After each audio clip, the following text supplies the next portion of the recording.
कथारे अच्छी बाटरे ना मंदिर तोड़िले भी ना।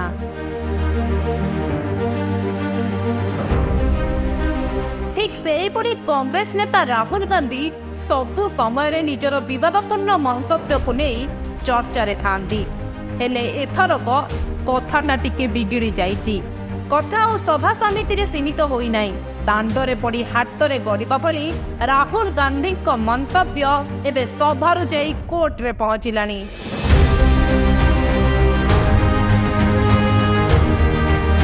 से कहिथिले मोदी संज्ञा थिबा समस्त लोक चोर आउ से एबे एक चोर भली जेल रे रहिबे। अन्य को कहूतिले चोर आउ एबे निजे चोर साजी जेल जिबे। केतेबेले विदेश को जाई भारतर ना पकाउछन्ती तो आउ केतेबेले पागल भली कहउछन्ती मोदी मते डरुछन्ती। तबे दर्शक बंधु राहुल गांधी को संसद निलंबन करा दैछि। यार प्रतिवाद करी राहुल गांधी एक प्रेस मीट रे कहिछन्ती मोदी मते देखिले डरुछन्ती। मोदी ना आखिरे आखि मिसई पारुनाहांती। मो मोदी एवं आदानी को विषय रे किछि बड़ खुलासा करिबी एही भय रे मोदी मते डरुछन्ती।